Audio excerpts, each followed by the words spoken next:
เฮาเฮ็ดบุญเนี่ยเฮ็ดบุญให้เจ้าของได้แต่ทั่วไปว่าเฮ็ดบุญเพื่ออุทิศไปถึงพ่อแม่พี่น้องปู่ย่าตายายนั่นก็คือความหวังดีความปรารถนาดีที่เฮามีต่อกันแต่ว่าโดยความเป็นจริงนั้นเฮาเฮ็ดบุญให้เจ้าของซะก่อนคันมันเป็นไปตามคำสอนพระพุทธเจ้าบุญเกิดขึ้นมีขึ้นตามเหตุผลถ้าเฮ็ดถูกต้องทำถูกต้องตามคำสอนพระพุทธองค์บุญมันเกิดขึ้นมีขึ้นเฮาก็จังสิสามารถอุทิศไปถึงญาติที่ล่วงลับแม้แต่บางเทื่อเฮาอุทิศไปแล้วญาติผู้ล่วงลับก็บ่แน่ใจว่าสิได้นำเฮาหรือบ่ง่ายปานใดเด้เบิ่งดีๆโยมชีวิตเนี่ยเป็นของอัศจรรย์ชีวิตเป็นของมีค่าแต่ว่าเวลาของชีวิตมันน้อยเฮาอยู่ในโลกนี่สัวคู่สัวยามโลกบ่แม่นของเฮาเด้คันเฮาบ่เข้าใจในคำสอนของพระพุทธเจ้า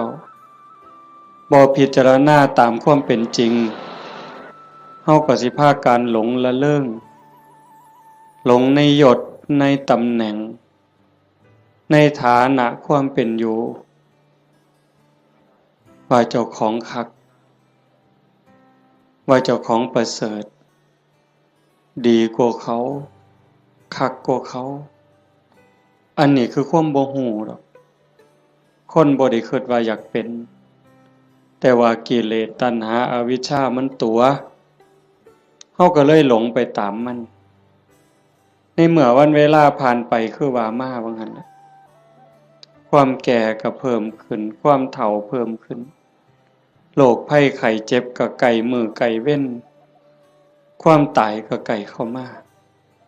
เฮามาอาศัยโลกสัวคู่สัวยามบ่แม่นบ่อยู่อันถาวรโลกเป็นหม่องมาเยี่ยมมาพักคันคนมีปัญญาก็สิรู้จักสร้างน้ำทำบุญเก็บเกี่ยวสัมภารธรรมเก็บกรรมบุญกุศลเพื่อนำพาดวงจิตดวงใจเจ้าของให้มันไปดีกว่าเก่าให้มันไปดีไปงามเพราะว่าถ้าตราบใดเฮายังบ่ทันถึงมรรคผลนิพพานการเวียนว่ายตายเกิดมีแน่นอนโยมจงมั่นใจเด้บาปมีจริงบุญมีจริงชาติหน้าชาติก่อนมีจริงนรกก็มีจริงสวรรค์มีจริงเฮ็ดดีก็ย่อมได้รับผลดีจริงเฮ็ดชั่วก็ย่อมได้รับผลชั่วจริงผู้ที่มีสัมมาทิฏฐิเบื้องต้นจังสี่ก็จังสิพยายาม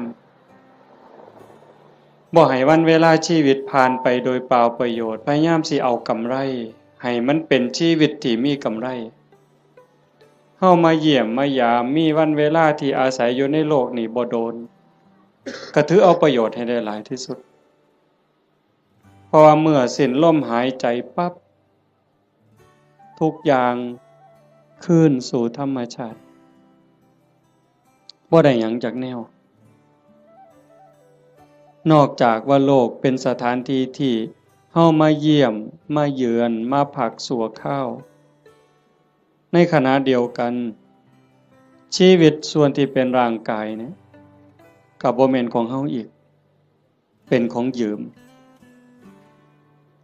ชีวิตเป็นของยืมเฮายืมมาจากธรรมชาติยืมจากดินจากน้ำจากลมจากไฟก่อกำเนิดเกิดมาเป็นร่างกายหมดเวลาก็ต้องคืนให้เขาดินเอาคืนให้ดินน้ำคืนให้น้ำลมคืนให้ลมไฟคืนให้ไฟแต่ว่าชีวิตส่วนที่เป็นจิตใจจิตวิญญาณก็ต้องเดินทางต่อไปในวัฏสงสารไปไสล่ะ บ่ฮู้ไปสู่อบายก็ได้นรกเปรตอสุรกายสัตว์เดรัจฉาน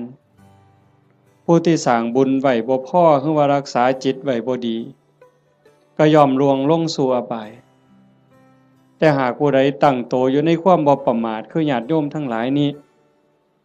เป็นผู้บ่ประมาทในความบ่เฒ่าบ่แก่บ่เจ็บบ่ไข้คิดว่ากูบ่ตายง่ายดอกเฮาบ่คิดบ่ประมาทในความบ่เฒ่าบ่แก่บ่เจ็บบ่ป่วยแล้วก็บ่ประมาทในวันเวลาของชีวิตมันสร้างบุญสร้างกุศลเชื่อว่าบุญกุศลนั้นเป็นที่เพิงผู้ที่เดินทางสายศีลสายธรรมละบาปบำเพ็ญบุญมันคัดเกลาจิตใจขันมันต้องจากโลกนี้ไปต้องตายลงโอกาสสิไปสู่สุคติไปสู่สวรรค์ไปสู่พรหมมันก็มีสูงแม่นว่าสิกลับมาเกิดเป็นคนอีกถ้ามันบ่ทันถึงพระอริยเจ้าขั้นสูงสุดมันก็ต้องกลับมาในเมื่อดวงจิตดวงวิญญาณมันได้เก็บเกี่ยวเอาบุญกุศลเป็นสมบัติของดวงจิตไว้หลายพอสมควรหลังจากหมดเวลาบนสวรรค์บนพรหมกลับมาเกิดเป็นคนอีกเถื่อเป็นคนงามรูปร่างหน้าตาผิวพรรณฐานะความเป็นอยู่ก็ดีสติปัญญาเฉลียวฉลาดโรคภัยไข้เจ็บหน่อยอายุยืนอันนี้เป็นเรื่องของบุญบุญเป็นผู้จัดสรรเป็นผู้ดลบันดาลเป็นผู้กำกับบุญนั่นจึงเป็นที่เพิงเป็นมิตรสหายในทุกๆสถานทุกการทุกเวลาแต่ว่าบาปนั้นมันตรงกันข้ามเป็นสิ่งตามหล่างตามพรานเป็นสิ่งที่ตามเผาล้นก่อให้เกิดความทุกข์ความเดือดร้อนคือผู้บ่ตั้งใจบ่เชื่อ สร้างบาปสร้างกรรมโดยกายวาจาใจความคิดก็บ่ถูกต้องคำเว้าก็บ่ถูกต้องการกระทำก็บ่ถูกต้องเฮ็ดอันใดก็หวังเอารัดเอาเปรียบผู้อื่นในชีวิตเป็นอยู่นี่ก็หาความสุขบ่พอมีความทุกข์อยู่เรื่อยมีความเดือดร้อนอยู่เรื่อยจากโลกนี้ไปก็ล่วงลงสู่อบายนรกเปรตอสุรกายสัตว์เดรัจฉานกลับมาเกิดเป็นคนอีกเถื่อทุกข์ลังเธอพิการตั้งแต่ในท้องตาบอดแน่หูหนวกแต่เกิดจังสิแข้งบ่ล่าขาบ่เกิงมือบ่ครบเป็นแนวใดโยมวะพิกลพิการทั้งร่างกายแล้วเกิดในตระกูลที่ยากจนขี้ร้ายพร้อมพิการพร้อมจนพร้อมโรคภัยไข้เจ็บหลายพ้อแต่แนวบ่ดีเดือดร้อนบ่จบบ่สิ้นอันนี้ก็คือบาปเป็นผู้กำกับบาปเป็นผู้แสดงเป็นผู้กำกับการแสดงแล้วก็ส่งผลก่อให้เกิดความทุกข์ความเดือดร้อนผู้บ่ประมาททั้งหลายก็จังพยายามขนขวายในการสร้างบุญแต่มาจังว่าอนุโมทนาสาธุกับญาติโยมโดยเฉพาะเจ้าภาพ จริงๆกับเจ้าภาพทุกคนเจ้าภาพทุกคนที่มาร่วมกันในมื้อนี้เฮาตั้งใจสิเฮ็ดบุญกุศลอุทิศไปถึงโยมพ่อใหญ่ตาโยมแม่ใหญ่พุทธอุทิศแปลว่าให้เฮ็ดบุญหวังสิส่งไปฮอดโยมแม่ใหญ่ตาโยมพ่อใหญ่พุทธบุญรัตน์อันนี้ก็คือเจตนาอันนี้คือความหวังตั้งใจของญาติโยมทุกคนแต่ว่ามันสิเป็นไปดังใจบ่อาตมาเว้าค้างไว้ตั้งแต่ตอนต้นๆลังเถื่อเฮาคิดจังหนึ่งคิดจากได้จังสี่แต่มันก็บ่แม่นคือใจเฮาคิดหมดคันคือใจเฮาคิดหมดเฮาก็คือสิเป็นเศรษฐีกันสู่คนบ่มีผู้ใดอยากทุกข์จากคนบ่มีผู้ใดอยากขี้ร้ายตั้งแต่เลขบ่ทันซื้อก็หวังว่าสิถูกอยู่บ่ บ่ต้องเว้าถึงซื้อแล้วเด้นี่อันนั้นคือความหวังถูกเลข3ตัวก็บ่เอาสำเร็จผู้ลางคนนี่อยากถูกฮอดรางวัลที่1บุญซื้อลอตเตอรี่หั่นแต่มันเป็นคือคิดบ่ล่ะตั้งแต่ของอยู่ในโลกนี่เห็นกันอยู่เว้ากันอยู่มันก็ยังบ่แม่นอันนี้สิเฮ็ดบุญให้ผู้ตายนี่ห้วยไกลแห้งไกลความคิดชาโนดโสนีพราหมณ์นั่นเพิ่นเป็นคนเฮ็ดบุญอยู่บ่อยๆแล้วก็อุทิศบุญหาญาติไปกราบทูลถามพระพุทธเจ้า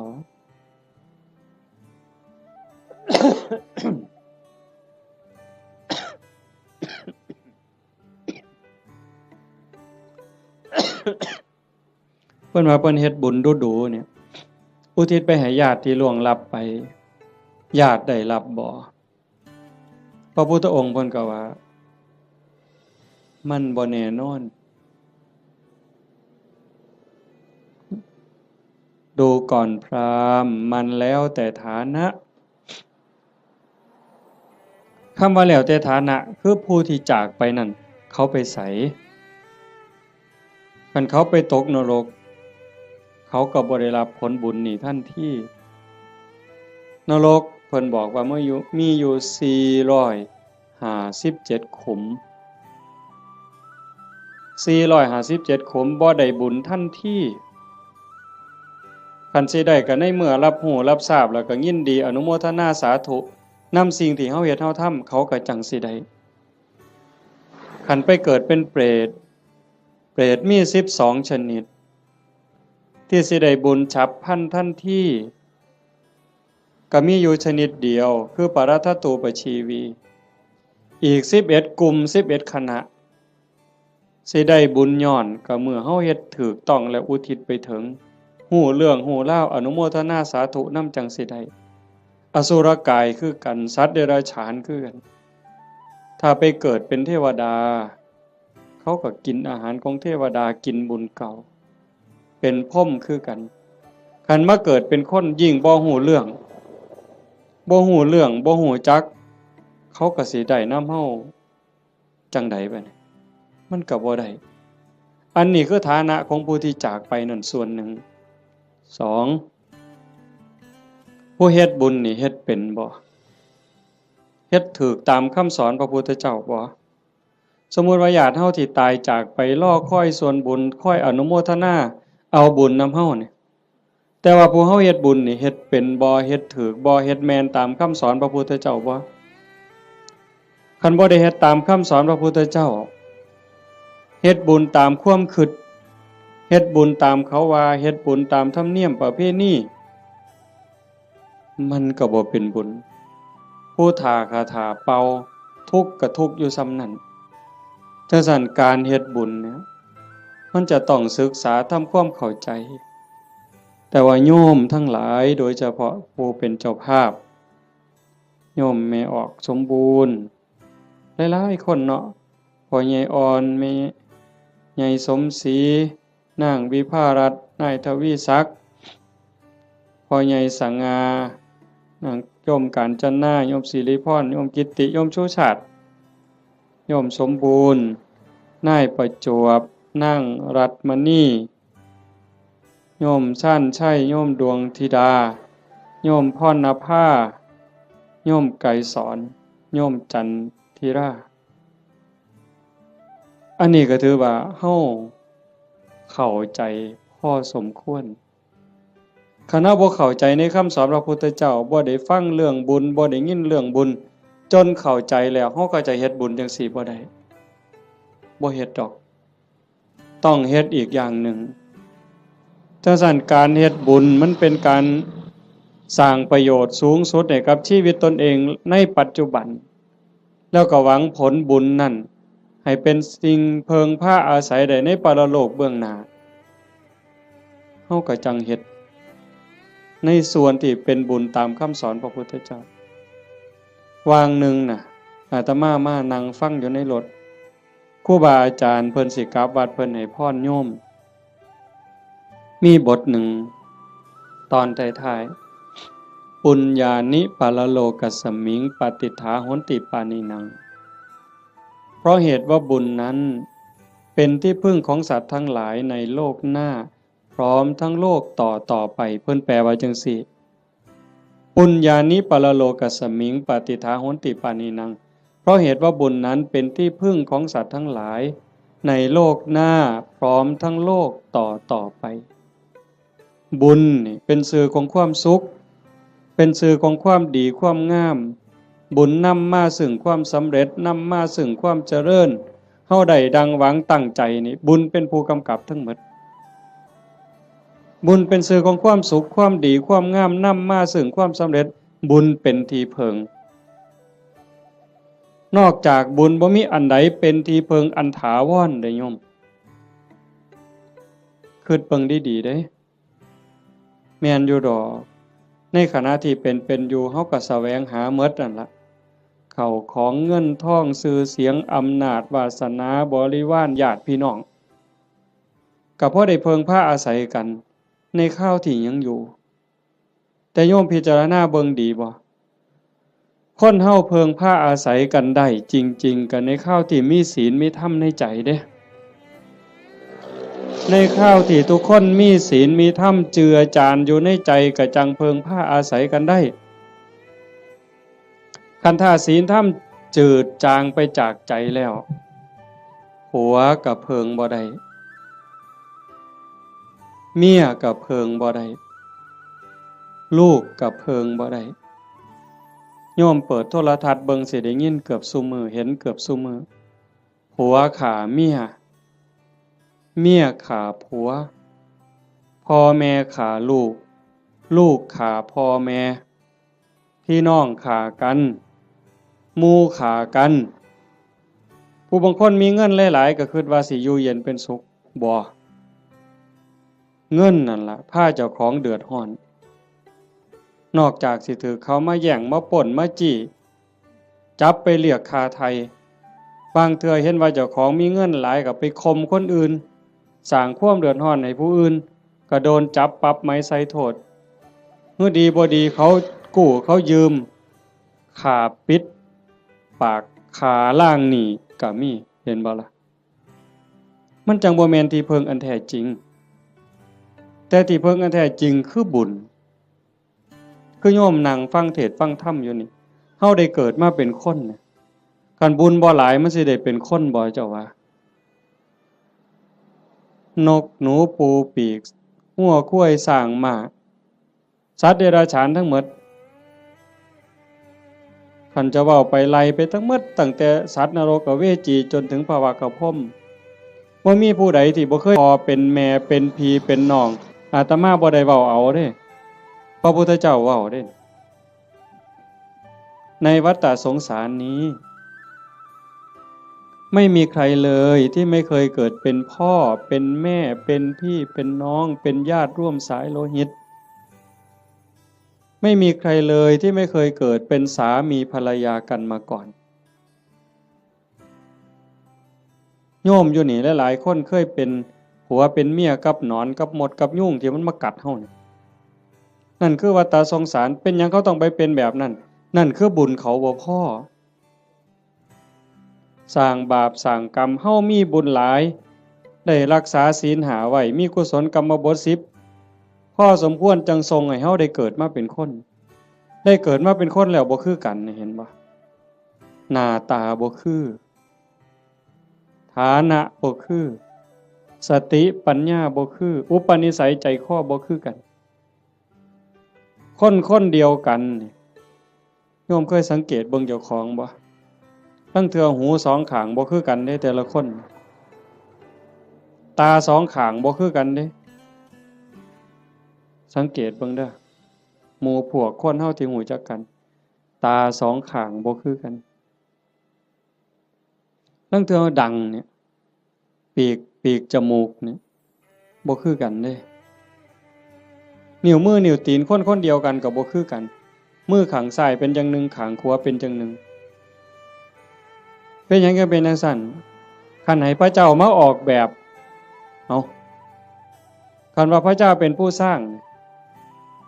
คันพระเจ้าเป็นผู้สร้างอาตมาว่าคนสิคือกันหลายเติบอยู่เด้เราสิขี้คร้านเฮ็ดแบบพิมพ์เนาะ ก็สิเฮ็ดพิมพ์มาคือรอพระพุทธรูปนี่เทเขามันก็สิคือกันหมดนะแต่มันบ่แม่นจังซั่นคนสิดีสิงามสิเฉลียวฉลาดสิโง่สิเป็นอะไรก็แล้วแต่ก็ขึ้นอยู่กับกรรมแปลว่าการกระทำของตนเองที่ถึงพร้อมโดยเจตนาบ่ว่าสิกระทำทั้งกายทั้งวาจาทั้งใจถ้าคิดดีทำดีเฮ็ดดีเนี่ยเป็นกรรมดีก็ต้องได้รับผลดีเฮ็ดบ่ดีทำบ่ดีเป็นกรรมบ่ดีก็ต้องได้รับผลบ่ดีในเมื่อมันเป็นจังซั่นพระพุทธเจ้าเพิ่นจึงบอกว่าบุญนั่นเป็นที่เพิง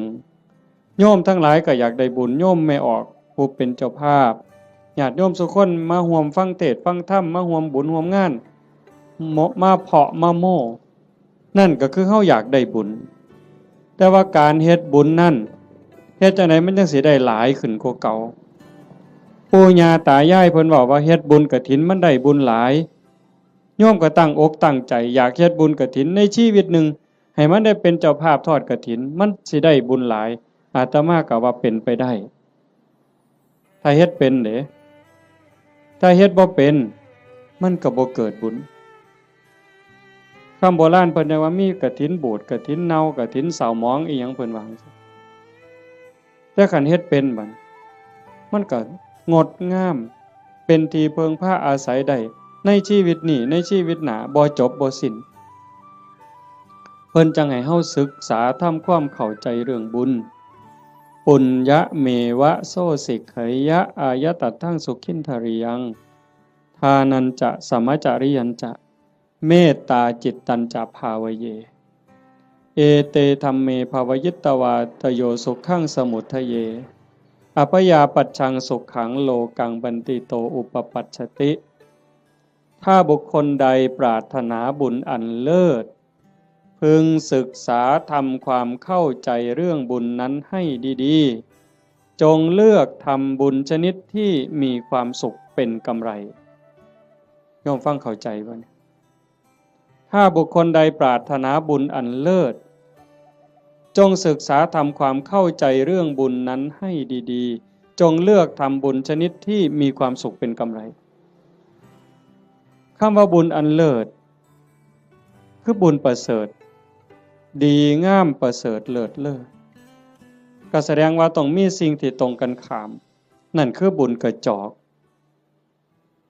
บุญกระจอกบุญบ่พอสิได้ประโยชน์ไปเย้าก็เอิ้นว่าบุญคือกันอยู่บุญกระจอกเป็นบุญชนิดที่มีความทุกข์เป็นกำไรเป็นบุญนอกคำสอนพระพุทธเจ้าเป็นบุญคิดเอาเป็นบุญตามเขาว่าเอิ้นชื่อว่าบุญคือกันบุญแข่งเหือเห็นบ่เป็นบุญบ่อนใดล่ะหมู่เจ้าว่าบุญบั้งไฟจังสิเอาเป็นบุญบ่อนใดเอาเฮาก็เอิ้นว่าบุญอยู่เด้นี่บุญบั้งไฟตั้งแต่ไปเตรียมทานนี่ก็เท่าใดเครือกเวลาเท่าใดหมดเงินหมดทองเท่าใดผัวเมียผิดกันเท่าใดหมดให้หมดหน้าไปเท่าใดได้ปาลูกปาผัวปาเมียเท่าใดนั่นบ่บุญตายเท่าใดพิการเท่าใดนั่นคือบุญบ่นะนี่บุญตามเขาว่าบุญแข่งเหือคือกันนั่นคือบุญกระจอกอาจสิลงทุนเป็นล้านผู้ว่าราชการจังหวัดมาเป็นประธานเปิดพุ่นได้เฮ็ดบักอย่างใหญ่นี่นั่นคันระดับจังหวัดก็ยังแต่คักหลายกว่าเก่าดีบ่ดีก็ฆ่ากันตายในงานนั้นอันนั้นคือบุญกระจอกอาจสิลงทุนเป็น100 ล้านพันล้านก็ได้แต่บ่แม่นที่เพิงบ่ได้เป็นสมบัติของจิตของใจหยังเลยบุญตามเขาว่าบุญตามประเพณีอีกอย่างหนึ่งขันบุญในบ้านในชุมชนจังซี่แต่อาตมาเป็นเด็กน้อยคือบวชมาใหม่ๆก็ยังได้มีซุมื้อก็ยังเหลืออยู่แต่ก็น้อยลงในบางจุดพอเฮาเว้าดูชี้แจงดูอย่างว่าบ่มีเหล้าบ่มียาบ่เป็นบุญดอกบ่ขาหมูบ่ขางัวบ่ขาควายสู้กันกินนี่บ่เป็นบุญดอกบ่มีหมอร้องหมอลำบ่แม่นบุญดอกอันบุญจังซั่นเป็นบุญตามเขาว่าเป็นบุญกระจอกนอกพุทธศาสนาบุญชนิดนั้นมีความทุกข์เป็นกำไร มีความทุกข์เป็นกำไรมีความทุกข์เดือดร้อนตามมาบ่จบง่ายบ่สิ้นง่ายแถวตำบลดอนแรดเนี่ยอาตมากระเสือว่าโยมเคยเห็นพี่กายอาตมาเทศน์ทั้งฟังนั่นอันนั้นเพียงแต่มดหลายอยู่ด้วยกอตองหมอลำครูหมู่ฮ้อข้าวต้มมวยแม่นบ่มื้องั้นจังซี่นี่หมอลำ300,000ก็ว่าเอาบุญบักคักเด้เอาก็ได้ไปก็แล้วแต่ว่าบุญที่พระพุทธเจ้าสอนมันเป็นบุญชนิดที่มีความสุขเป็นกำไรอาจสิบ่ต้องลงทุนพอสลึงก็ได้บัดมันมีหยังแหน่บุญที่พระพุทธเจ้าสอนเป็นบุญในเขตพุทธศาสนาเป็นบุญสงบเย็นแล้วก็มีความสุขเป็นกำไรทานันจะท่านคือการให้การแบ่งการปันโยมให้ออกสมบูรณ์ต้อนรับพี่ในป่าพ่อลุงน่ะบ่าวน่ะสาวลูกเต่าเล่าหลานมาเพาะมะโม่บุญตั้งแต่น้ำเป่าๆน้ำดื่มธรรมดาแก้วหนึ่งต้อนรับกันโยมไม่ออกสมบูรณ์ก็สบายใจเห็นบ่ไหว้กันต้อนรับกันทักทายปราศัยเว้ากันดีๆซ้ำนี่ก็เป็นบุญบุญคือความสุขฟังให้ดีนี่บุญคือความสุขความอิ่มใจความเบิกบานใจแล้วบุญนั้นไม่มีโทษบ่แม่นมวนซื่อๆเด้ต้องบ่มีโทษบ่มีภัยนำในโลกนี้ในโลกหน้าเก็บดอกไม้นะมาแต่ข้างหัวใส่พานยกใส่หัวบูชาพระรัตนตรัยความอิ่มใจก็เกิดนั่นบ่ต้องเสียหยังหลายยิ่งคือตอนเพลเฮาได้ถวายเพลยกสำรับกับเขาถวายครูบาอาจารย์ได้ไหว้พระได้รับศีลคันเข้าใจตั้งใจดีๆเกิดความสุขเกิดความอิ่มใจตรงนี้คันญาติพี่น้องเพิ่นอยู่ในฐานะที่สิได้เพิ่นก็ได้คันเฮาเฮ็ดถูกเฮ็ดแม่นนี่เพิ่นต้องได้คันเฮ็ดบ่ถูกบ่แม่นหมด100ล้านพันล้านก็บ่เป็นบุญบ่ได้นำจังว่าทานันจะท่านคือการให้การแบ่งการปันตั้งแต่อามิสทานวัตถุทานข้าวน้ำสามปลาโภชนาอาหารปัจจัย4ทั้งหมดที่เฮาถวายกับหมู่สงฆ์ก็แล้วแต่อันนี้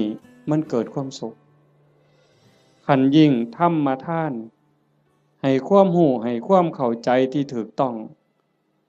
ให้คำแนะนำที่เป็นประโยชน์ในการดำรงชีวิต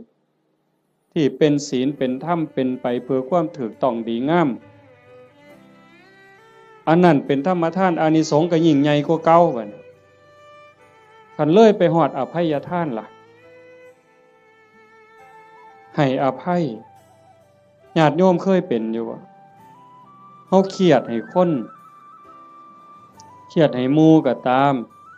ให้เอื้อยให้อ้ายก็ตามให้พี่ให้น้องก็ตามให้ลูกให้หลานคือให้ลูกไผลูกเขยเฮาเครียดเฮาขมกักไว้ในใจนี่มันทุกข์มันอุกมันอังแต่คันเฮารู้จักให้อภัยปั๊บอโหสิปั๊บมันก็คือกับบงหนองบงเสียนเคยตำมือตำตีนตำแข้งตำขาก็เอาซ้ำมือนี่ล่ะไปเสียนไม้ไผ่น้ำขอบเตียงขอบหยังมันเตรียมตำมือเข้ามานี่มันก็บ่พอล้มพอตายแต่มันนั่นเดียดอยู่เรื่อย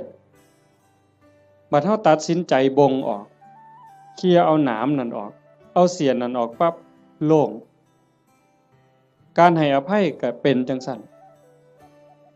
ฝีจังสิโยมเคยเป็นฝีบ่แต่ต่อมาเป็นเด็กน้อยฝีอยู่ก้นอยู่กับโพกโยมไม่ออกเพิ่นกีบักเขียบแหงกับเปลือกบักงิ้วกีจนมันใหม่ดำๆเอามาผสมกับปูนเคี่ยวหมากเอามาแปะมันดูดจูดปวดแต่มันคือยับออกปืดบ่โดนหัวฝีหลุดปกออกมาเศร้าเจ็บเศร้าปวดทันทีนั่นคือท่านเด้นี่อามิสทานก็มีประโยชน์บ่น้อยอานิสงส์บ่น้อย อานิสงส์สิเป็นขันเป็นตอนขันเรามันสิยาวโพดเอาง่ายๆซ้ำพื้นฐานเนี่ยซ้ำสิเอาบุญเนาะโยมเนาะคือแม่ออกแม่ครัวเนี่ยเฮ็ดอยู่เฮ็ดกินคือมาจังซี่ล่ะโจมปลาเขาพระน้ำสู้กันกินแล้วบัดกินแล้วสิเอาถ้วยเอาซ้ำไปล้างคันแม่ครัวเข้าใจจักน้อยสิเอาบุญเนี่ยเศษอาหารนี่เคลียร์ลงขยะแล้วมีแต่คราบไขมันคราบ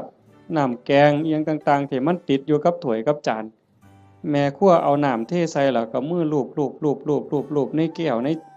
ถ้วยในจานนั่นแล้วก็คิดในใจก่อนสิเทน้ำลงดินโอ้ยน้ำเศษอาหารรสชาติอาหารติดอยู่กับน้ำนี่เทลงไปในดินให้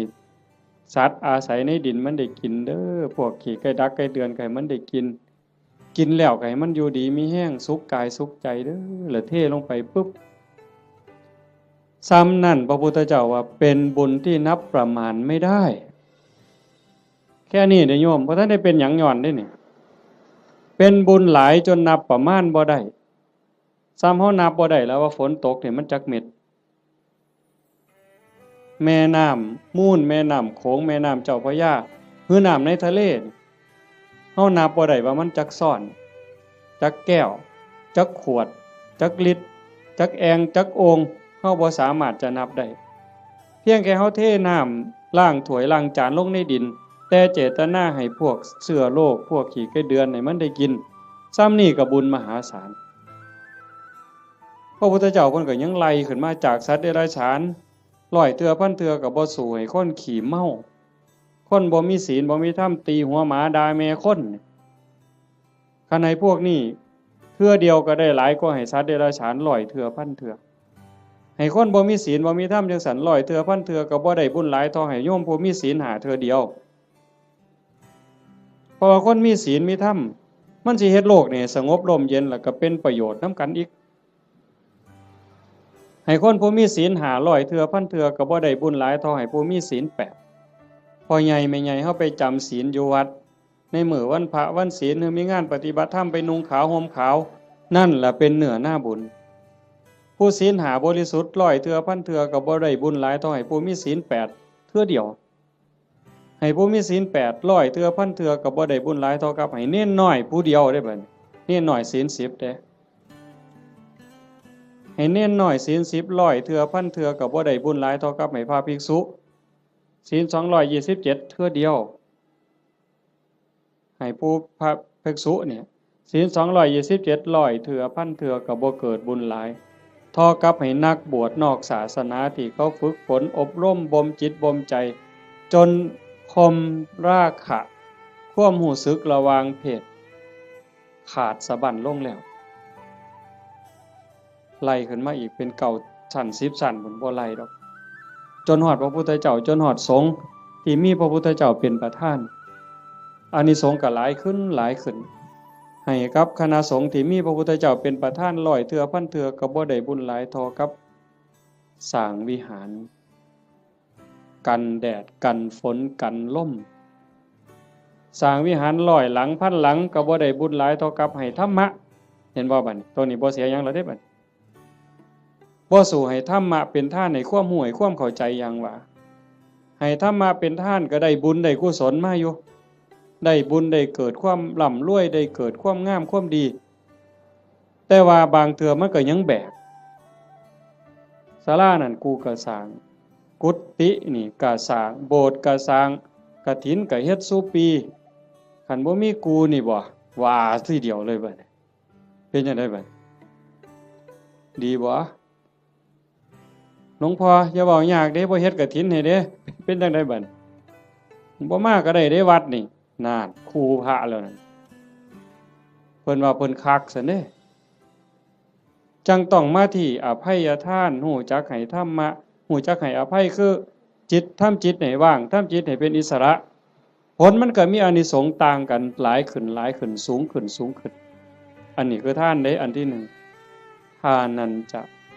สมจริยันจะบุญชนิดที่มีความสุขเป็นกำไรสม่ำเสมอควบคุมอากัปกิริยาคำปากคำเว้าให้เป็นไปโดยสงบเสงี่ยมอันนั้นคือศีล สำรวมวาจาใจให้เรียบร้อยศีลนี่จังมีอานิสงส์หลายเพราะว่าของมาท่านลักมากก็ได้โกงมากก็ได้ปล้นมากก็ได้ขามากก็ได้ได้บุญหลายแต่มันอาจสิบ่บริสุทธิ์เห็นบ่ศีลมันเป็นอุบายออกจากการเบียดเบียนตนเองก็บ่เดือดร้อนคันมีศีลเด้คนอื่นก็บ่เดือดร้อนเป็นหยังโยมก็เข้าใจอยู่ศีลข้อที่1เจตนาเป็นเครื่องงดเว้นจากการทำสัตว์ที่มีชีวิตให้ตกร่วงบ่ว่าถึงขาเลยแม้แต่เบียดเบียนเขาหักแข้งหักขาหักปีกเขาก็บ่เฮ็ดให้เขาผากพ่อผากแม่ผากลูกก็บ่เฮ็ดมันเป็นทุกข์มันเดือดร้อนคันเฮามีศีลข้อที่1โลกทั้งใบก็สงบบ่มีผู้ใดย้านไผสิทำอันตราย2ทรัพย์ที่ดินที่ดอนเงินทองแก้วแหวนของผู้ใดผู้ใดก็หักของผู้ใดก็แพงเขาก็คือเฮาเฮาก็คือเขาชีวิตและทรัพย์สินกันว่าข้อที่1อีกจักหน่อยร่างกายอย่าว่าแต่มาเข็นมาขาเถาะทุบตีก็บ่เอาไปเอามานี่ไม่ออกพอออกเคยเป็นบ่หมอสิฉีดยาป้องกันโรคป้องกันภัยเขาสิฉีดวัคซีนบ่ให้เฮาเจ็บเฮาป่วยบางเทื่อก็เจ็บบ่ให้เขาฉีดตั้งแต่ไปโรงเรียนนี่ครับว่าหมอสิฉีดยามื้ออื่นนี่ห้วยข่อยไข้ลดแล้วข่อยบ่ไปแล้วเห็นบ่นั่นคือชีวิตเขาก็คือเฮาคือเขาทรัพย์สินสมบัติคือกันข้อ3ลูกหลานผัวเมียพี่สาวพี่ชายน้องสาวน้องชายผู้ใดก็คือกันผู้ใดก็ฮักผู้ใดก็หวงญาติพี่น้องของเจ้าของสามีภรรยาลูกหลานเจ้าของคันเฮาเห็นอกเห็นใจกันจังซี่คันบ่ได้แต่งการแต่งงานบ่แม่นว่าเฮาฟังคือตื้นๆเข้าใจกันเพิ่นๆว่าศีลข้อที่3นี่ไม่ให้ล่วงเกินสามีภรรยาคนอื่นจริงๆบ่แม่นแต่ผัวเขาเมียเขาเด้ลูกหลานพี่สาวพี่ชายน้องสาวน้องชายคันบ่ทันได้เข้าพิธีแต่งงานสมรสพ่อแม่เขาบ่ทันอนุญาตเฮาไปล่วงเกินเขาก็ผิดศีลข้อนี้หมดข้อ2เจตนาเป็นเครื่องงดเว้นจากการถือเอาสิ่งของที่เจ้าของเขาไม่ได้ให้สิยักยอกสิปล้นเอาลักเอาว่าห้ามลักเดี๋ยวปล้นเอาซะดอกมันสิว่าก็บ่แม่น4เจตนาเป็นเครื่องงดเว้นจากการพูดเท็จเฮาก็บ่อยากให้ไผตัวเฮาบ่อยากให้ผู้ใดมาเว้าให้เฮาผิดอกผิดใจบริวารคือว่าองค์ประกอบที่จะเฮ็ดให้มันผิดให้มันเศร้าหมองนี่นอกจากโกหกแล้วก็ยังมีเว้าส่อเสียดยุยงให้แตกเหล่าสามัคคียุให้ผู้นั้นผิดกับผู้นี้เว้าเพ้อเจ้อไร้สาระหาแก่นสารบ่ได้เว้าคำหยาบคำห้ายคำด่าที่ฟังแล้วเฮ็ดให้ทุกข์ใจเจ็บใจอันนี้ก็ต้องงดเว้นอันนี้เป็นศีลเนี่ยเจตนาเป็นเครื่องงดเว้นจากการดื่มเสพเครื่องดองของเมาเฮาก็สิคิดว่าแต่บ่กินเหล้าอย่างเดียวบ่ให้กินเหล้ายาม่าสูบได้บ่กัญชาเฮโรอีนได้บ่จริงๆเพิ่นมีทั้งสุราทั้งเมลัยทั้งของเมาต่างๆคันเฮาไปเสพไปสูบทั้งอมทั้งดมทั้งเคี้ยวเฮ็ดให้ขาดสติสัมปชัญญะบางเทื่อเป็นบ้าอย่างมันคั่งยาบ้าจับแม่เจ้าของปาดคอพ่อเจ้าของปาดคอมันดีบ่ใดบัดคันเฮาเฮ็ดได้จังซี่มันก็เป็นเครื่องคุ้มครองบ่เบียดเบียนตนเองบ่เบียดเบียนผู้อื่นความเดือดร้อนก็บ่ต้องเกิดขึ้นในโลกในสังคมอันนี้คือบุญชนิดที่มีความสุขเป็นกำไรที่พุทธเจ้าเพิ่นสอนข้อที่2 3เมตตาจิตตัญจภาวะเยสร้างความหักความแพงความเมตตาความหวังดีต่อกันให้มันหลายขึ้นให้มันเจริญขึ้นอย่างเฮาเฮ็ดสมาธิเบิ่งญาติโยมหลายๆคนท่าทางนี่เฮาเป็นคนวัดคนว่าจำศีลภาวนาไปปฏิบัติธรรมนำครูบาอาจารย์บนหันบนนี้ สังเกตเบิ่งบ่เวลาเราเดินจงกรมโดยความตั้งใจล้อมสติในอารมณ์ปัจจุบันเวลามานั่งสมาธิก็มีสติที่ลมหายใจเข้าออกคัน10นาทีผ่านไป20นาทีผ่านไปคันฮอด30นาทีแห่งแต่สุดยอดคันเรามีสติในอารมณ์ปัจจุบันลมหายใจเข้าก็ฮู้ลมหายใจออกก็ฮู้ลมสั้นก็ฮู้ลมยาวก็ฮู้ใจโยมสินิ่งใจนิ่งใจสบายกายเบาจิตเบาความรู้สึกที่เป็นสุขมันจะเกิดขึ้นสมองก็ปลอดโปร่งเบากายเบาใจความคิดอันดีอันงามเกิดขึ้นมาคันมันหลายไปกว่านั้นอีกสงสารคนรู้โตนคนบ่เว้าแต่ว่าคนที่ฮักกันแพงกันเด้แม้แต่คนเป็นครูกรรมครูเวรด่าเฮากลั่งแกเฮาเบียดเบียนข่มเหงเฮาก็สิมีความเมตตาให้เขารู้โตนเขาอีกต่างหากเขาเบียดเบียนข่มเหงฆ่าตีเฮานี่สิเอาโทษเอาเรื่องผู้อื่นสิเอาโทษยุให้เอาโทษจับเข้าคุกเข้าตารางปรับไหมใส่โทษเฮาผู้ถูกตีถูกฆ่าหัวล้างข้างแตกแขนหักขาหักบางเทื่อโอ้ยบ่ว่าหยังดอกรู้โตนมันให้อภัยมันซะเห็นบ่คันคนในโลกมีจิตสภาพนี้ล่ะโยมว่ามีใจเป็นจังซี่ล่ะที่โอบอ้อมไปด้วยศีลด้วยธรรมจิตที่ถูกห่อหุ้มด้วยศีลด้วยธรรมด้วยความเมตตาต่อกันโลกมันสิเป็นจังไดโยมว่าที่มันวุ่นวายอยู่จังซี่ย้อนคนขาดศีลขาดธรรมบ่ใส่ใจต่อศีลต่อธรรมก็เลยมีแต่ความเห็นแก่เนื้อแก่ตัวเอาเปรียบแม้กระทั่งเมียเจ้าของบ่ต้องเว้าผู้อื่นเด้เอาเปรียบเมียเจ้าของเอาเปรียบผัวเจ้าของลูกเต้าเอาเปรียบพ่อแม่แน่นอนเลยเลี้ยงมาพาใหญ่ตั้งแต่พูนอุ้มผ้าค่าท้องยากปานใดไม่ออกหูดีบ่ต้องจักถามดอกว่าพ่อแม่สิฮักเฮาส่ำใดห่วงใยเฮาส่ำใดโยมถามเจ้าของฮักลูกแต่มื้อใดยายถามจักหน่อยนี่โยมฮักลูกแต่มื้อใดเกิดไสเกิดจากท้องหรือเกิดในท้องบ่ยายว่าเกิดออกจากท้องมาฮักเลยแต่อาตมาเห็นว่าผู้บางคนนี่ส่วนหลายฮักตั้งแต่ว่าลูกมีในท้องว่าตั้งท้องแล้วฮักเลยลุกก็ระวังย่างก็ระวังกินก็ระวังนอนก็ระวังสิกินอันใดลงไปคันถ้าแม่นเจ้าของมักปานใดเคยกินเคยแซ่บแต่คันว่ามันสิเฮ็ดให้ลูกแสบลูกร้อนหยุดนั่นคือความฮักเด้ฮักตั้งแต่ว่าลูกอยู่ในท้อง9เดือน10เดือนคลอดมาก็เกือบล้มเกือบตายเชื่อว่าทุกคนนี่มือออกลูกนี่บ่มีผู้ใดม่วนปานใดดอกเทิงห้องเทิงไห้จมให้ผัวซ้ำผู้บางคนเครียดให้ลูกบ่สร้างลูกบ่ว่าฮักตั้งแต่คาท้องบ่ฮู้ซ้ำว่าลูกในท้องนี่มันสิเป็นผู้หญิงหรือเป็นผู้ชายสิพิการบ่สมบูรณ์บ่สิขี้ร้ายหรือสิงาม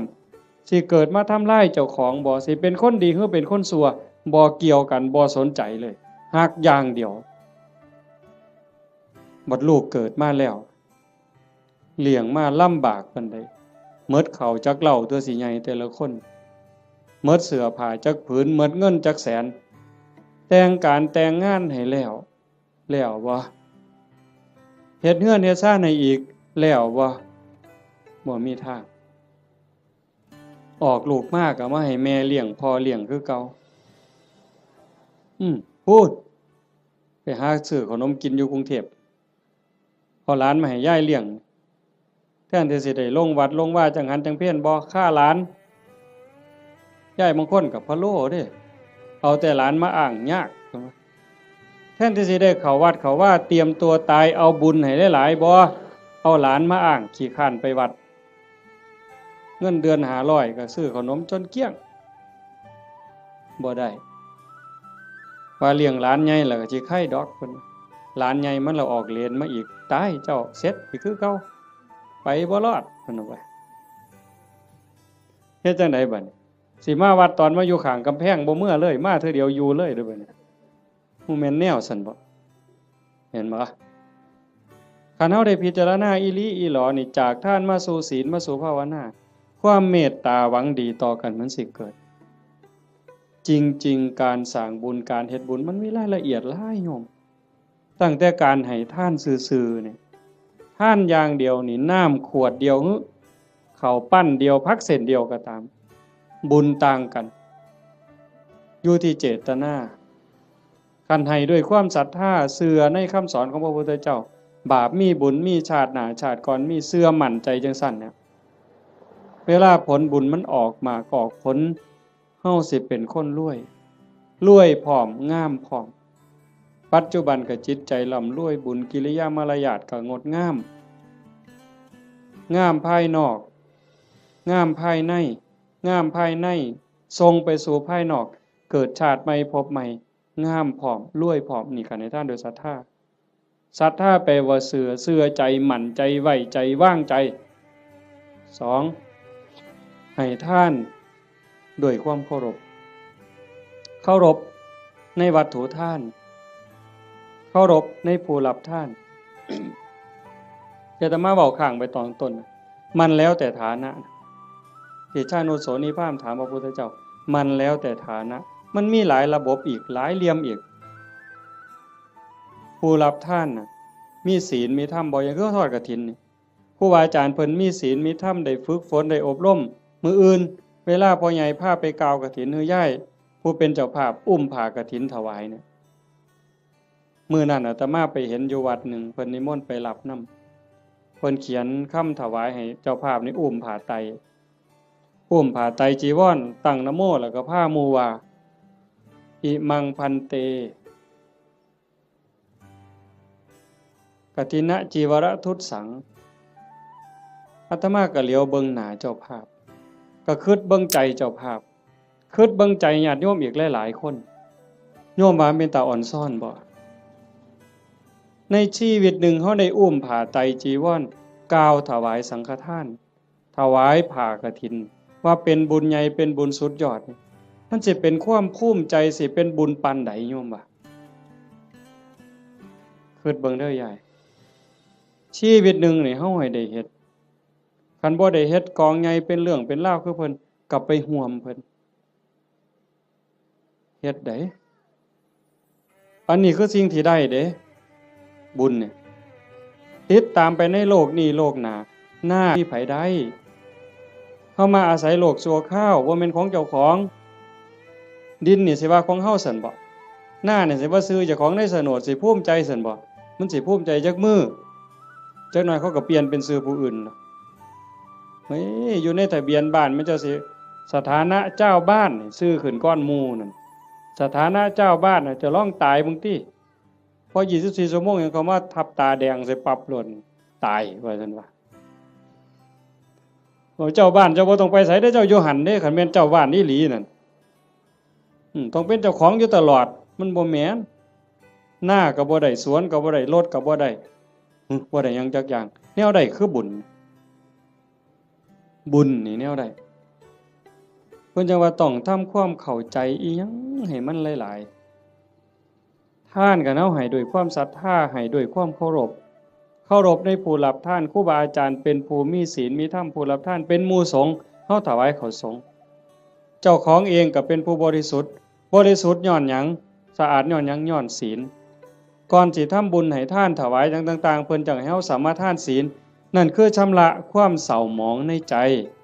คันเฮาไปฆ่าสัตว์มามันก็เศร้าไปลักเขามาก็เศร้าไปนอกอกนอกใจสามีไปล่วงเกินผู้อื่นมามันก็เศร้าหมองเอาน้ำมาอาบหมดน้ำทะเลมันก็บ่สะอาดใจบ่สะอาดดอกไปตัวเข้ามาไปดื่มเสพเครื่องดองของเมามาสิใส่ผงซักฟอกอันใดสบู่อันใดล้างออกมันก็บ่สะอาดแต่ขันสามารถทานศีลปั๊บปานาติปาตาทินากาเมมุสาสุราปั๊บพระสงฆ์เพิ่นสรุปศีลให้ปั๊บสำบายใจล้างความหม่นหมองความเศร้าหมองในใจนั่นออกมา นั่นเป็นผู้บริสุทธิ์นี่เด้มันสิเกิดพละอานิสงส์หลายมันแล้วแต่ฐานะสิเกิดบุญจังไดนี่หนึ่งผู้ให้บริสุทธิ์สองวัตถุที่มาทำบุญก็บริสุทธิ์สามผู้รับก็บริสุทธิ์ผ่ากฐินมาทอดกฐินนี่มันสิบริสุทธิ์บ่เป็นกฐินเนากฐินบูดกฐินเศร้าหมองบ่ผ่านั่นบ่ได้ลักไผมาบ่ได้ยืมไผมาเป็นของที่เกิดด้วยหยาดเหงื่อแรงงานด้วยความบริสุทธิ์ผ่าเก่าก็ได้ย่ายผ่าเก่าก็ได้กลางเก่ากลางใหม่ก็ได้ผ่าใหม่ก็ได้ผ่าบางสุกุลก็ได้ไปเก็บมาจากกองขยะผุ่นก็เป็นกฐินได้ไปเก็บมาจากกองขยะสีกได้เธอค่ะท่อนละซ้ำฝ่ามือทำศอกซ้ำแขนมาหยิบต่อกันเฮ็ดผ้าสบงได้ผืนหนึ่งเก่าๆก็ได้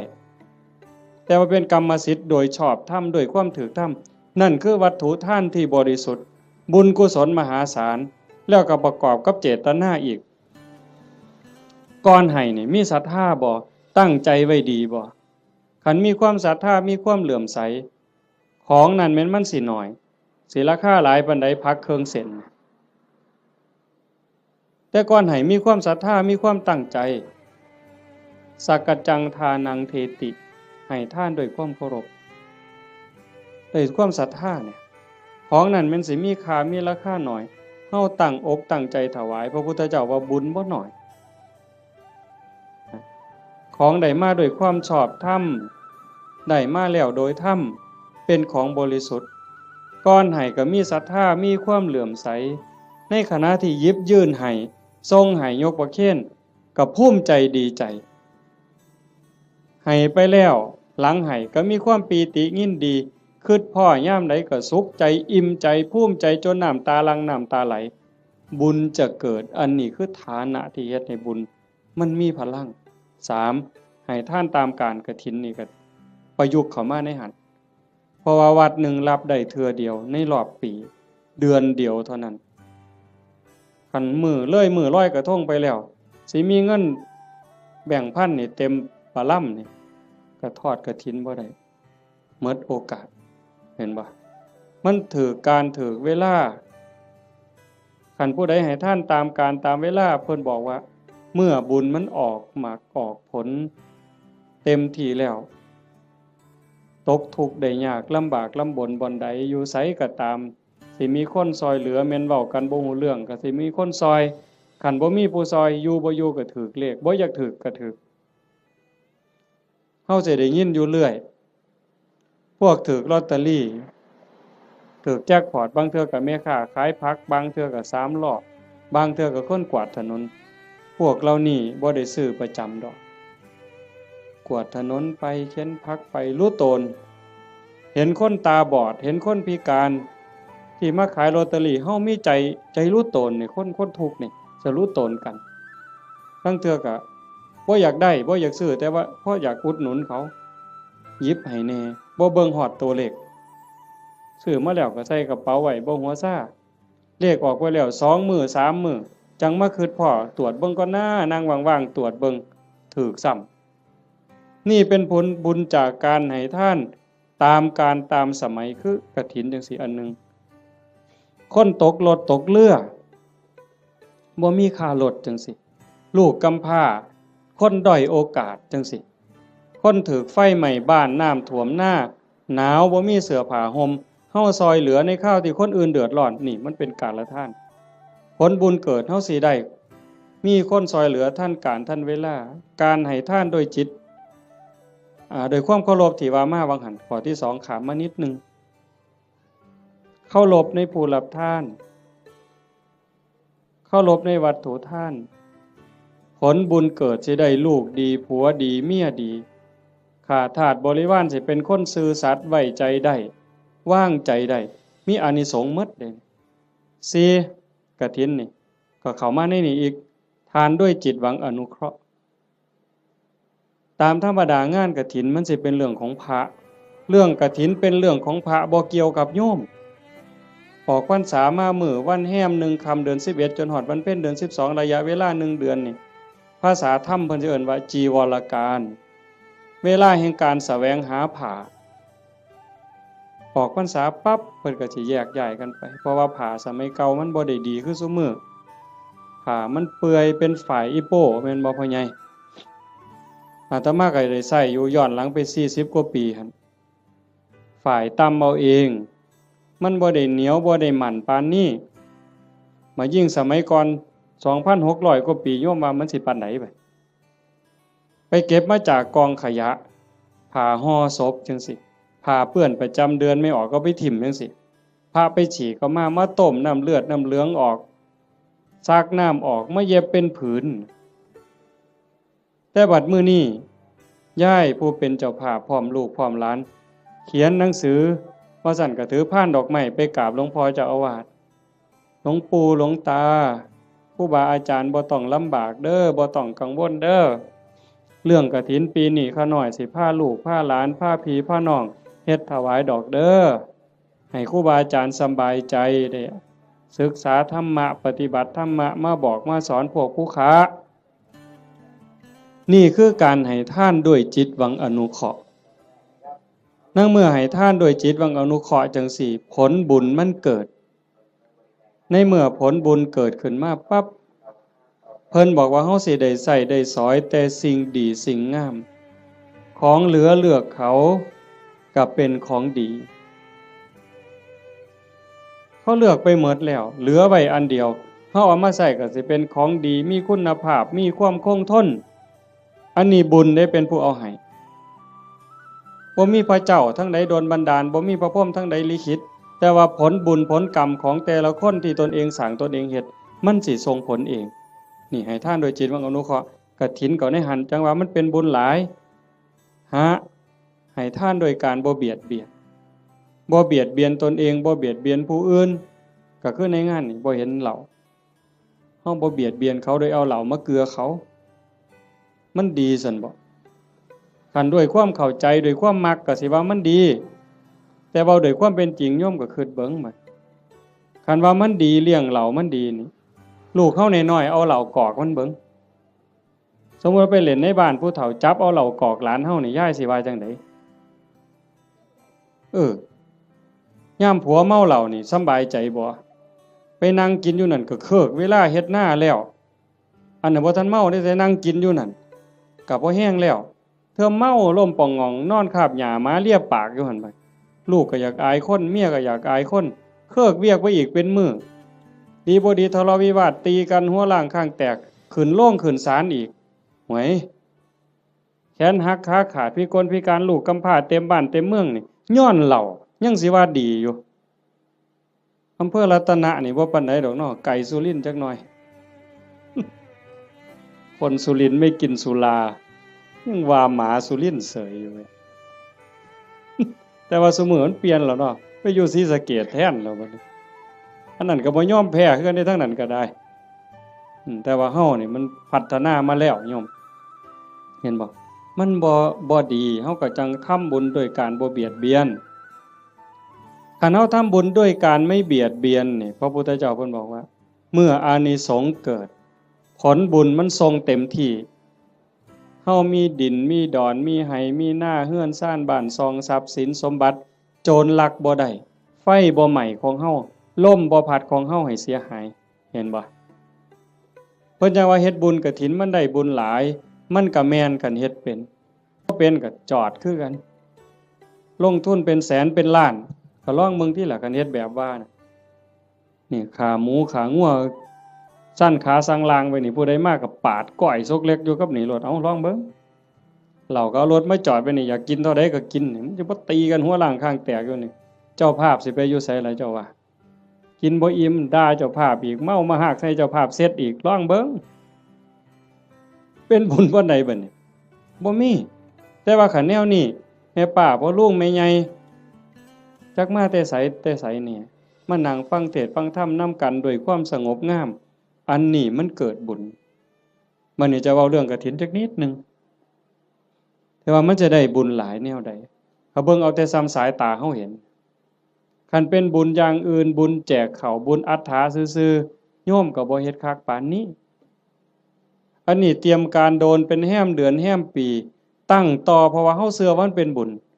บอกลูกบอกหลานว่าลูกเอ้ยหลานเอ้ยทั้งลูกไผ่ลูกเขยหมู่เจ้าเก็บเงินเด้อออมเงินเด้อประหยัดแน่แม่สิพาเฮ็ดบุญกฐินหาพ่อใหญ่แม่ใหญ่หาปู่หาย่าหาพ่อผู้มีพระคุณในวงตระกูลเฮาอย่าสะเอาแต่สองนี่เด้บ่แม่นเพียงแค่ตาพ่อใหญ่ตาแม่ใหญ่พุทธบุญรัตน์อย่างเดียวพ่อแม่ในอดีตปู่ย่าตาทวดในชาติก่อนภพก่อนผัวชาติก่อนเมียชาติก่อนลูกเต้าเหล่าหลานแต่อดีตตลอดฮอดเจ้ากรรมนายเวร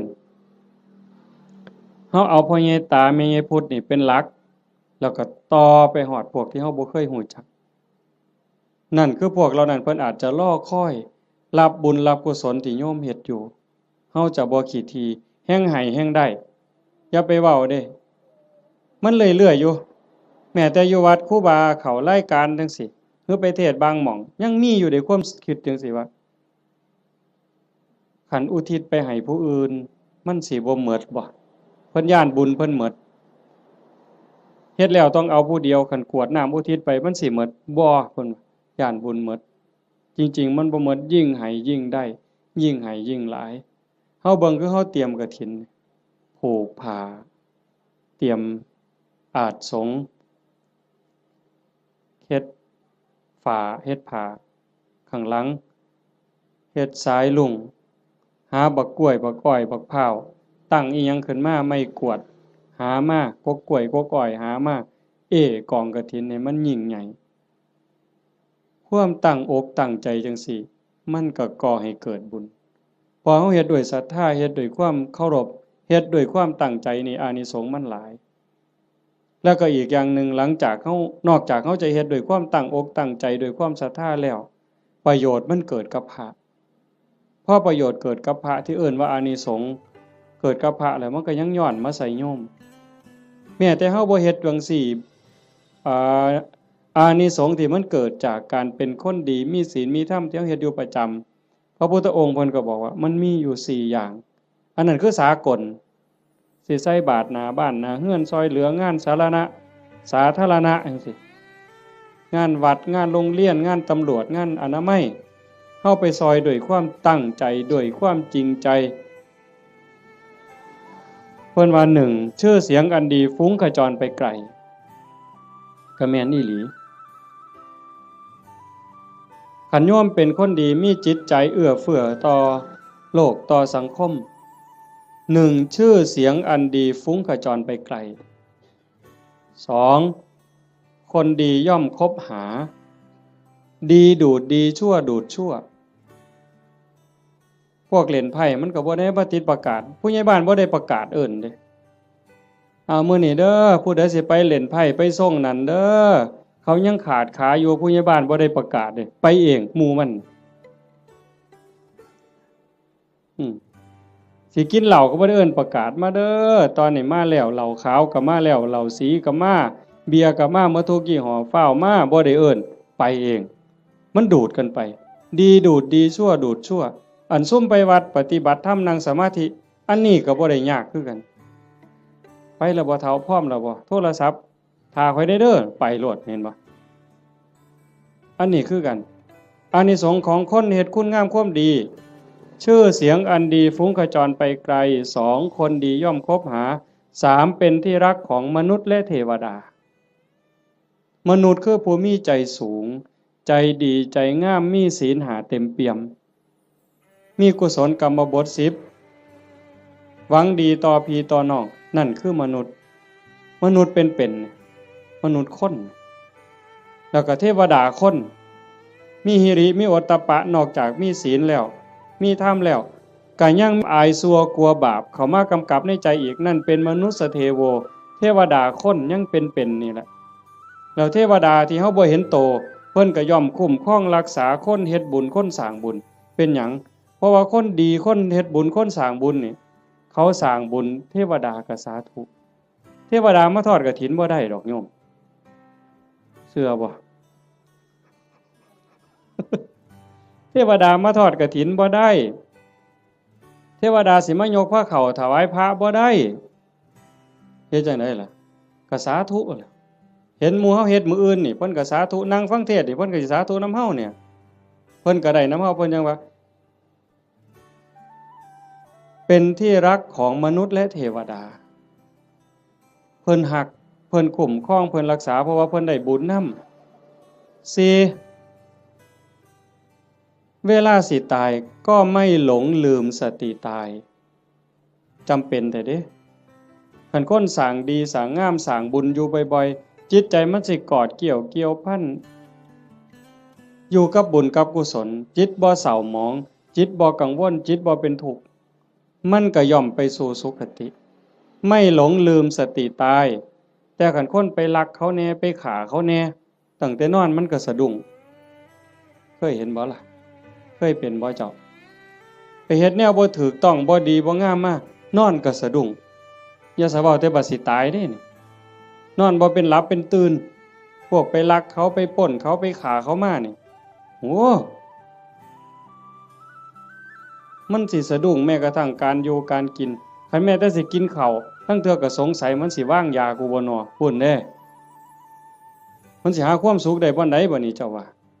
คันคบกับคนบ่ดีอยู่ในสังคมจังซั่นแม้แต่สิกินน้ำแม้แต่สิกินข้าวก็เกิดความระแวงมันจังหาความสุขที่แท้จริงบ่ได้คันบัดล้มป่วยล้มหมอนนอนเสือใกล้สิตายเบิดบาปกรรมต่างๆไปฆ่าเขาไปตีเขาไปลักเขาไปปล้นเขาเถียงพ่อเถียงแม่เฮ็ดให้พ่อแม่ทุกข์อกทุกข์ใจมาหลอกมาหลอนจิตเศร้าหมองปั๊บตายในขณะที่จิตเศร้าหมองก็ทวนเลยคำว่าทวนนี่ตรงข้ามกับดองเด้ทวนนี่ตกลงทั้งต่ำแต่ดองนี่ขึ้นทั้งสูงเด้เห็นหลวงปู่ผายดอกว่าอยู่วัดปีกายเนี่ยอาตมาก็เว้าเรื่องนี้ทวนได้ปู่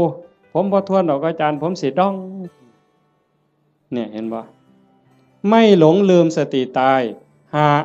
เมื่อจากโลกนี้ไปจะไปอุบัติยังสุคติมีสวรรค์เป็นต้นนี่คนเฮ็ดบุญสิเดินสายนี้มื้อนี้กฐินน่ะกฐินเฮาทอดกฐินปั๊บพระก็สิได้หาเนี่ยเวลาในการแสวงหาผ้าจากฮอดวันเพ็ญเดือน12สิยืดไปฮอดเดือน4เพ็งนี่คือเวลายืดไปอีก4เดือน2พระสิเก็บผ้าไว้ได้ตามต้องการปกติพระสิมีผ้าแค่3ผืนเพิ่นเอิ้นว่าผ้าไตรเฮาก็เว้าอยู่ซุมื้อละผ้าไตรบางบ้านก็ผ้าไตรบางบ้านก็ผ้าไกแล้วแต่สิว่านี่คือบ่ฮู้จักจริงๆผ้าไตรไตรนี่แปลว่า3ผ้า3ผืนสบง1จีวร1สังฆาติ1นี่คือผ้าอธิษฐาน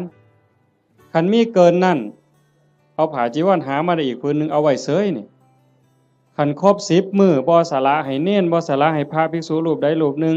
บ่สละให้สงฆ์เป็นนิสสักขิยปาจิตตีผ้าผืนนั้นใส่บ่ได้ไปแตะไปต้องไปสู้นไปใส่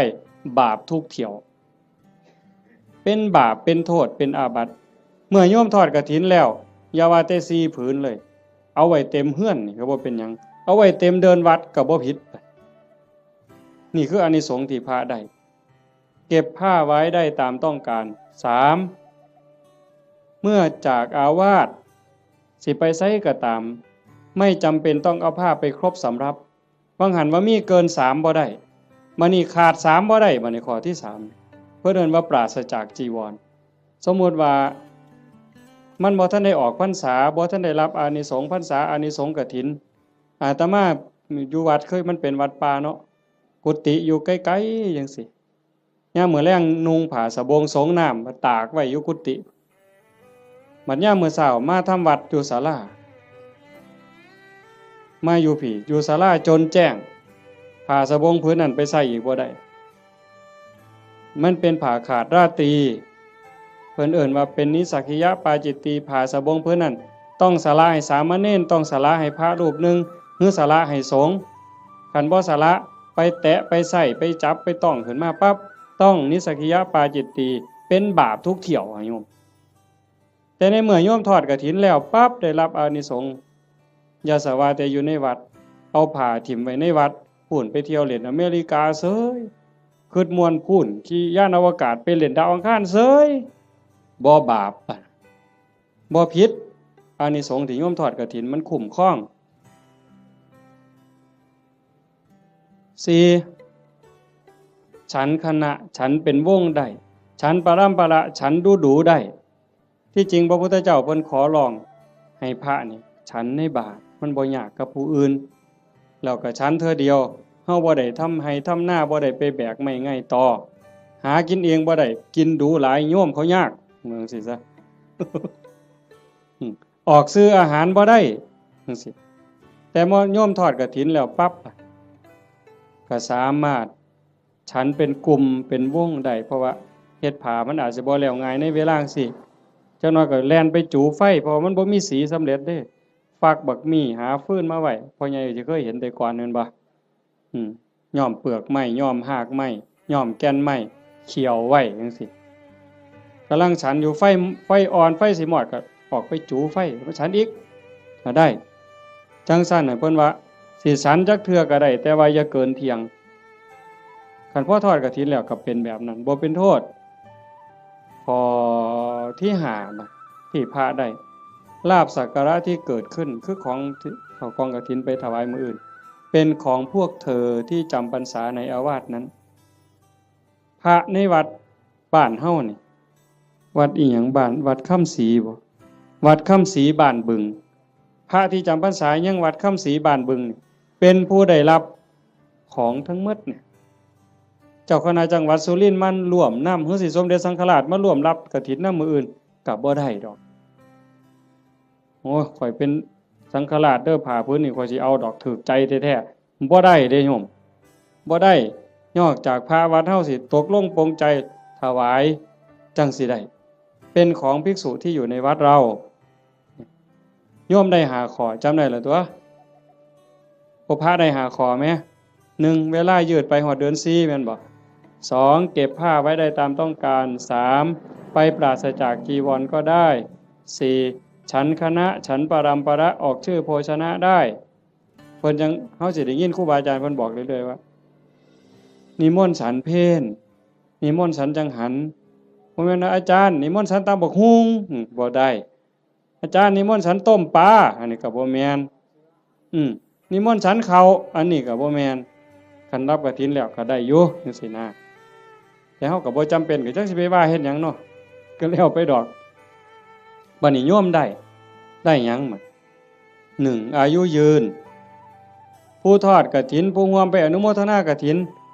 สิได้ประโยชน์คืออานิสงส์1อายุยืนชาตินี้อาจจะท่านบ่ท่านก็บ่แน่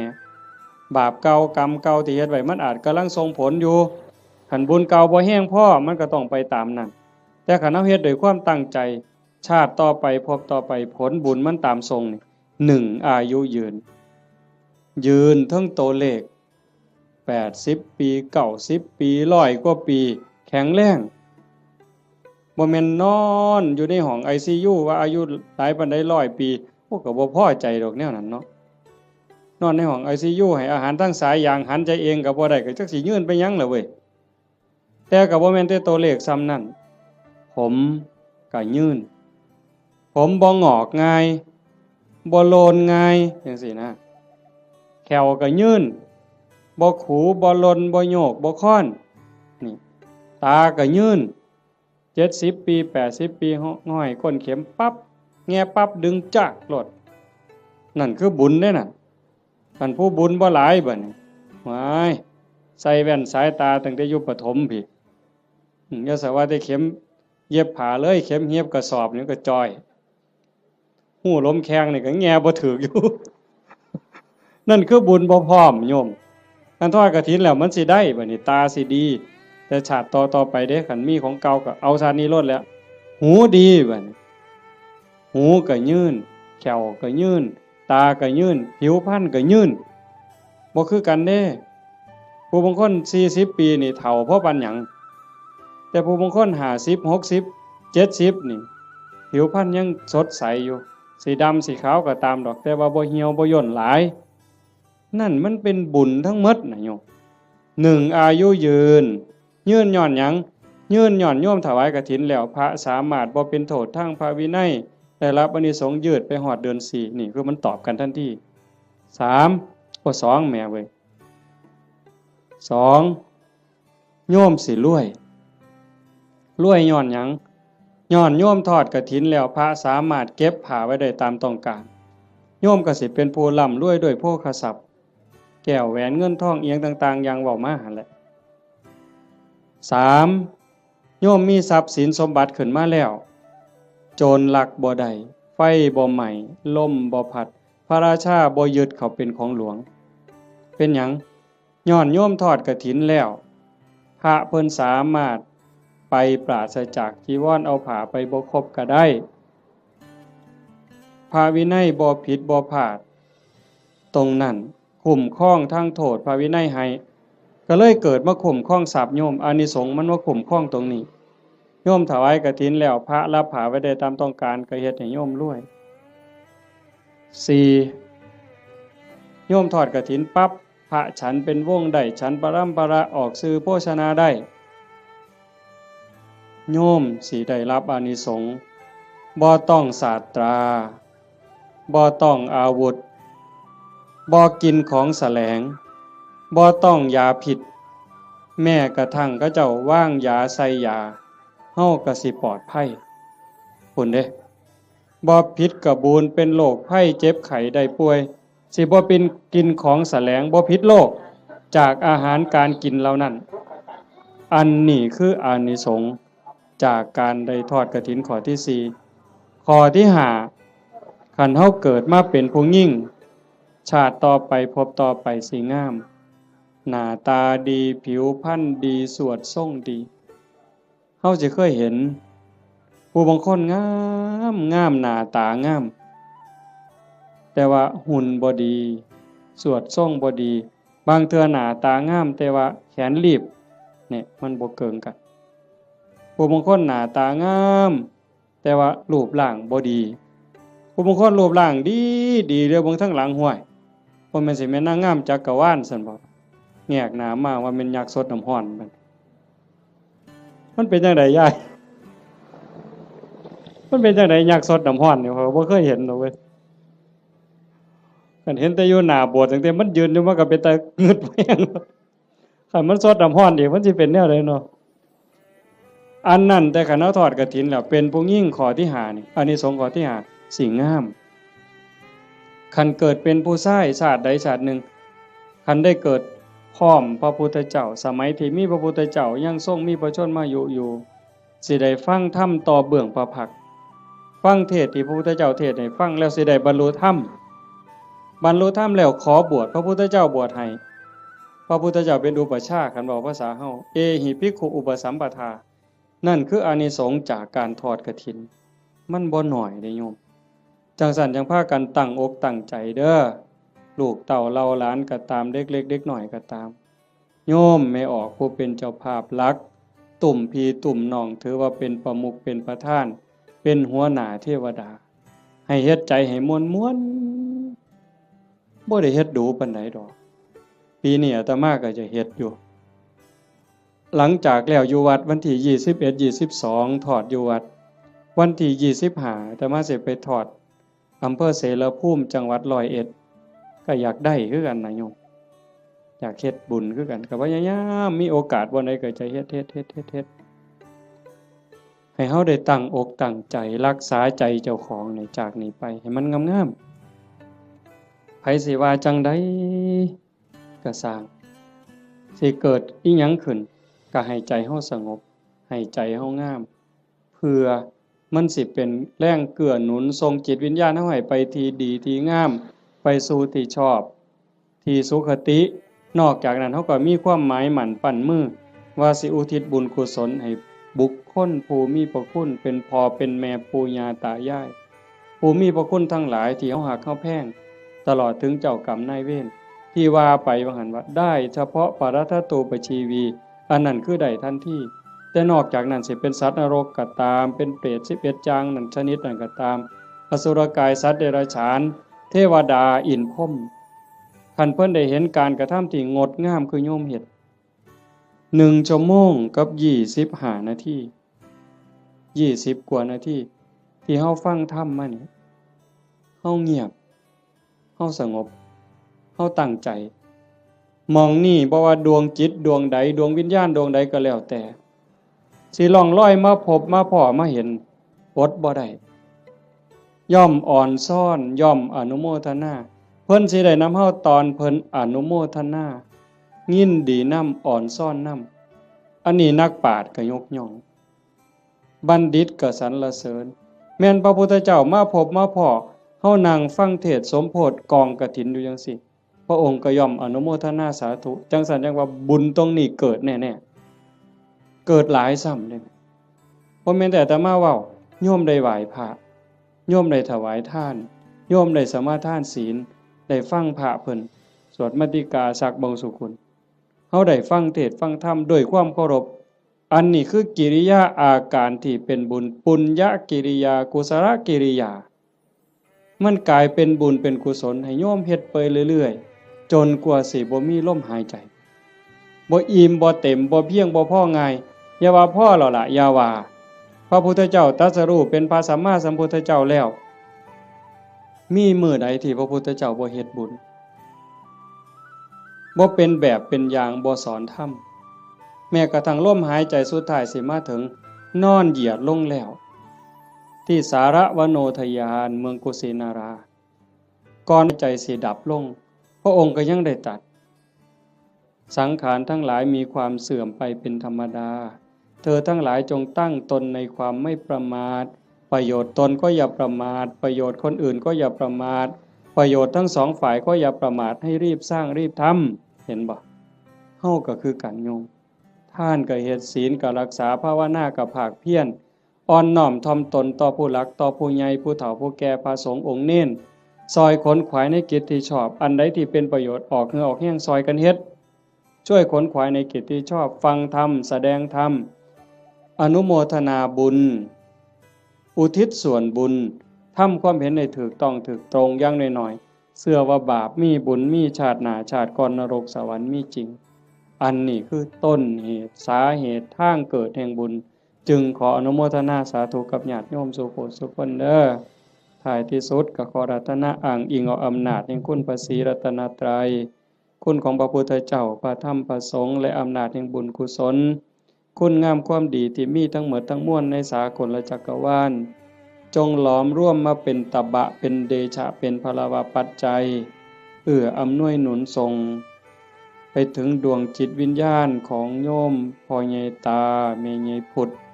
บุญรัตน์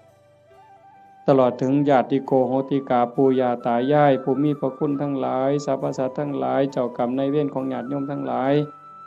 หากว่าสามารถรับรู้รับทราบได้ด้วยตนเองก็จงอนุโมทนาสาธุรับเอาหากบ่สามารถสิรู้ทราบได้ด้วยตนเองก็ขอฝากข่าวบุญข่าวกุศลที่โยมพ่อใหญ่อ่อนแม่ใหญ่สมศรีสมบัติโยมภาวิรัตน์วิภารัตน์โยมทวีศักดิ์สาฤทธิ์ดีโยมพ่อใหญ่สังงาโยมกาญจนาโยมสิริพรโยมกิตติบุญรัตน์โยมชูชาติผลกังวานโยมแม่ใหญ่สมบูรณ์กตศิลาโยมประจวบโยมมณีรัตน์สมุทรหลาโยมหานโยมชาญชัยโยมดวงธิดากตศิลาโยมพรณภากตศิลาโยมไกรสอนโยมจันทิราตะการจันทร์พร้อมทั้งญาติโยมหมดสุขุสุคนได้สร้างได้ทำในข้าวครั้งนี้ฝากไปกับปวงเราเทพเทวดานางธรณีภูมิญาณวิถีอันเป็นทิพย์จงนำข่าวบุญส่วนนี้ไปแจ้งแก่ดวงจิตวิญญาณพ่อใหญ่ตาโยมแม่ใหญ่พุทธบุญหลาดพร้อมทั้งปู่ย่าตายายผู้มีพระคุณบุคคลอันเป็นที่รักของท่านเจ้าภาพของญาติโยมทั้งหลายให้ได้รับรู้รับทราบแล้วจงอนุโมทนาสาธุรับเอาหากว่ามีความทุกข์ก็ขอบุญกุศลส่วนนี้จงถ่ายถอนให้ได้พ้นไปจากความทุกข์หากว่ามีความสุขดีอยู่แล้วก็ขอให้ได้มีความสุขยิ่งขึ้นไปสุดท้ายขอบุญกุศลเหล่านั้นจงสะท้อนย้อนกลับมาปกปักรักษาคุ้มครองญาติโยมสุขสุขคนให้เป็นผู้แกล้วกล้าอาถรรพ์ร่าเริงในการสร้างบุญสร้างกุศลสร้างคุณงามความดีให้ยิ่งขึ้นไปให้เป็นผู้เจริญงอกงามในจตุรพิตรพรชัยคืออายุวันนะสุขภละปฏิภาณธรรมสารสมบัติเป็นผู้มีสัมมาทิฏฐิมีโอกาสประพฤติธรรมปฏิบัติธรรมให้ได้เข้าถึงธรรมที่บ่ทันได้เข้าถึง ได้หู้แจ้งธรรมที่บ่ทันได้หู้แจ้งจนสามารถนำตนให้พ้นทุกข์ได้มีความสุขกายสุขใจปรารถนาสิ่งหนึ่งประการใดหากเป็นไปโดยชอบประกอบด้วยธรรมก็ขอให้ความหวังความปรารถนานั้นจงสำเร็จทุกๆประการโดยทั่วกันทุกท่านทุกคนเทอญ